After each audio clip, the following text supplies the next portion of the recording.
የእንግሊዝ ፕሪሚየር ሊግ እውቅና ሰጪ ፓነል የሆነው እንግዲህ አካል የፓትሪክ ዶርጉን ጎል ላለፉት ሰዓታቶች ሲመረምር ቆይቶ እንደነበር ይታወቃል። ታዲያ አሁን ላይ በወጣ መረጃ መሰረት ጎሏ እንግዲህ በቬርበርገን ወይስ ደግሞ በፓትሪክ ዶርጉ ትጽደቅ የሚለው ጉዳይ ላለፉት ሰዓታቶች እንግዲህ በምርመራ ላይ ከቆየ በኋላ በስተመጨረሻም በማንቸስተር ዩናይትዱ የግራ መስመር ተመላላሽ በፓትሪክ ዶርጉ አማካኝነት እንደተመዘገበች እንግዲህ እውቅና ተሰጥቷት ይፋ ሆናለች ማለት ነው።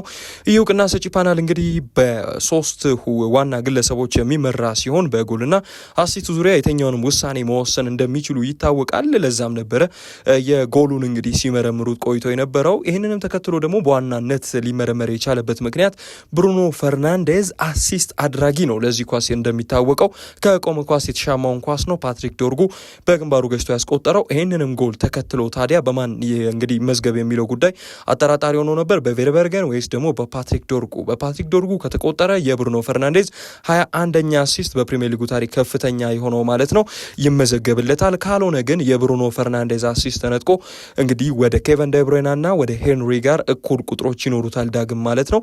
ለዛም ነበር ምርመራ ሲደረግ የነበረው። በስተመጨረሻም ግን እንግዲህ ጎሉ ጸድቆ በፓትሪክ ዶርጉ ተቆጥሮ ብሩኖ ፈርናንዴዝ 21ኛ አሲስት እንዳለው ሊረጋገጥ የቻለበት አጋጣሚ ተፈጥሯል።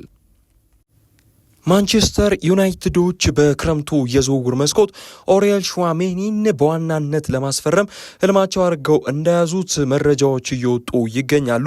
ኦሪየል ሹዋሜኒ እንደሚታወቀው ከቫልቬርዴ ጋር እሰጥ አገባ ውስጥ ከገባ በኋላ በተለይ ሪያል ማድሪዶች ለሱ የሚመጣ ዳጎስ ያለ የዝውውር ጥያቄ ካለ ሊለቁት ፍቃደኛ እንደሆኑ መረጃዎች ሲያሳዩ ቆይቷል።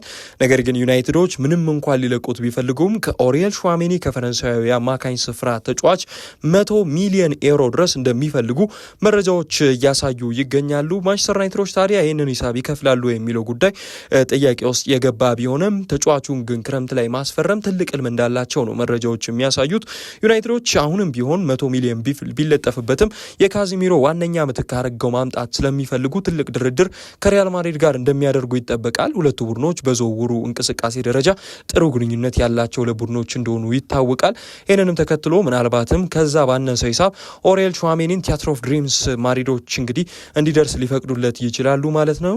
ነገር ግን ይህንን ለማድረግ ቀያይ ሰይጣናቶቹ እንግዲህ ገፍተው ለዝውውሩ መምጣት ይጠበቅባቸዋል። ኦሪየል ሹዋሜኒ ምናልባትም ዝውውሩ እውን የሚሆን ከሆነ ፍቃደኝነቱን ሊያሳይ እንደሚችልም ይጠበቃል። ምክንያቱም ማንቸስተር ዩናይትዶች በማይክል ካሪክ ስር ትልቅ የቡድን ግንባታ ላይ እንደሆኑ ስለሚታወቅ ዩናይትዶች ኤደርሰንን በቅርቡ እንደሚያስፈርሙት ይጠበቃል። ነገር ግን እሱ በዋናነት የማኑኤል ኡጋርቴ ምትክ ይሆናል ተብሎ ነው እንጂ የሚጠበቀው በዋናነት ቡድኑን ያገለግላል ከሚባሉት አይነት አማካኞች ተይዞ አይመደብም ማለት ነው። ዩናይትዶች አሁንም ቢሆን የአማካኝ ስፍራቸውን ማጠናከር ይፈልጋሉ። ምናልባት ግን አንድ አማካኝ ጨምረውም ኤደርሰን ጋር ሁለት አማካኞችን አስፈርመው በዛ ቦታ ላይ ሊያበቁ ይችላሉ። ከዛ የተከላካይ ስፍራቸውን ይበልጡኑ ይመለከቱታል ተብሎ ይገመታል።